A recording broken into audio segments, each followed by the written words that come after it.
بسم اللہ الرحمن الرحیم۔ شروع کرتا ہے اللہ کے نام سے جو نہایت مہربان اور رحم کرنے والا ہے۔ محترم ناظرین، مسلمان ظالم سے کافر عادل افضل ہے۔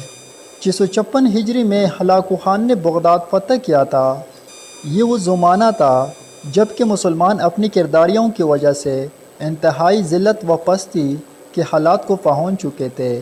ہلاکو خان نے فتح حاصل کرنے کے بعد حکم دیا کہ علماء سے اس امر کی نسبت فتویٰ لیا جائے کہ کافر عادل بادشاہ افضل ہے یا مومن مگر ظالم۔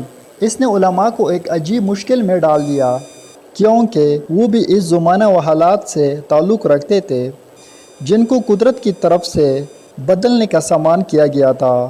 اس فتوے کا جواب دینے کے لیے تمام علماء مدرسہ مستنصریہ میں جمع ہوئے، مگر جواب لکھنے کی کسی کو ہمت نہ ہوئی۔ اس نے اتفاق سے اس مجلس میں رضیاء الدین علی بن طاؤس بھی موجود تھے، جو اس وقت کے طبقہ علماء میں بہت ہی معزز محترم تھے۔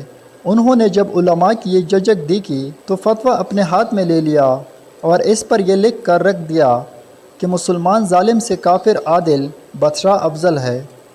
گو بظاہر یہ فتویٰ اپنے خلاف دیا گیا، مگر یہ منشاء قرآن کے ان مطابق تھا جو دنیا سے ظلم و فساد کو مٹانے اور امن و انصاف قائم کرنے کی تعلیم دینے کے لیے نازل ہوا ہے۔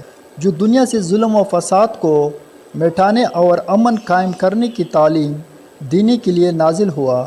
اس عرض کے لیے شرط مسلمان کی نہیں بلکہ یہی کام برحق قدرت نے غیر مسلموں سے بھی لیا۔ امام ابن تیمیہ اپنی کتاب الجستہ فی الاسلام میں لکھتے ہیں، روایت کیا گیا ہے کہ اللہ تعالیٰ عادل سلطان کی مدد فرماتا ہے اگرچہ وہ کافر ہو، ظالم مسلمان کی مدد نہیں فرماتا اگرچہ وہ مومن ہو۔